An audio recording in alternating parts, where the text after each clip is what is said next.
for LTAP,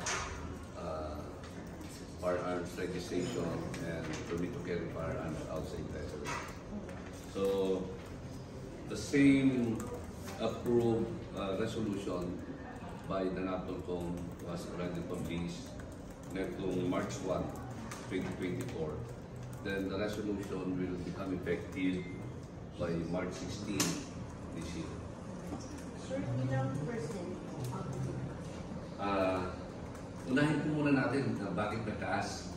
Kasi po may bago tayong batas, yung Republic Act 11766, kung saan binago po yung haba ng validity ng iba't ibang klase ng lisensya. From 2 years, naging 5 to 10 years po at option po ng nag-apply ng lisensya o ng permit. Ganon din po, akibat ng paghaba ng validity, pinasok din po ng NAPOLCOM yung bayad sa mga fees. Almost 50% po ang itaas. Bahala pong mamili ang ating aplikante kung 5 years or 10 years. Kung 5 years po, kung ating titignan sa naaprubahan, papatak lang po na 25%. Kung 10 years naman po, ganun nga po, pwedeng umabot ng 50%. Pero to qualify, itong 25 and 50%, this is on the one-time payout. Itong pagbayad. Can you contextualize that? Biglaan po, isang beses na pagbayad po para sa 5 taon. May taas po na 25%.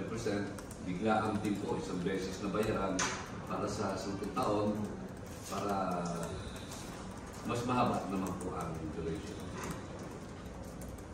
Pag 10 years ay 50%, tama sir? Base po dun sa lumalabas na na-approve ng NAPOLCOM. Is this to recoup yung potential losses from the extended validity? Kasi hindi na to yung nakasanayang 2 years. Yes. Yes, ang basihan nga naman ng NAPOLCOM sa pag-approve nito, dahil nga naman yung dating 2 years,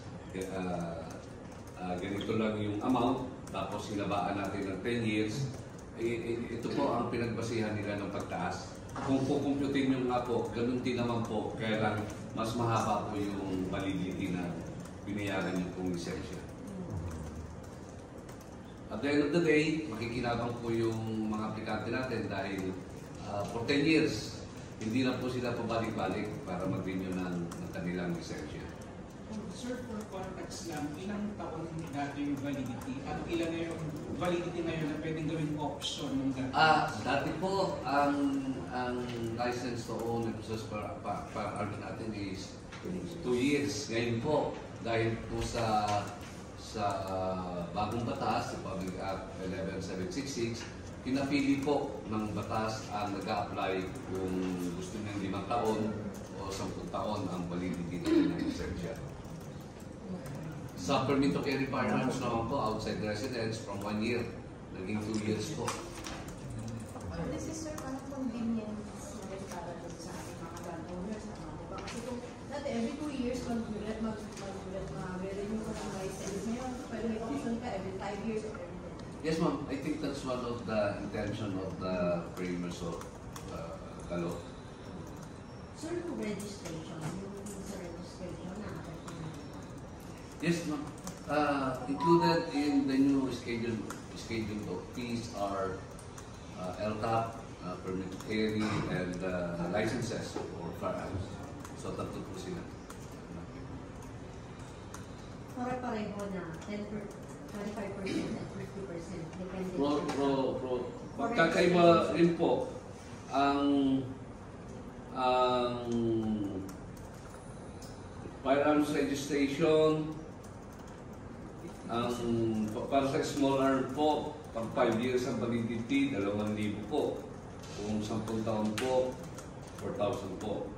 However, ang NAPOLCOM din po nag-approve ng 50% kapag miyembro ka ng law enforcement agency, government employee ka, retired government employee ka, o service ka pa. 20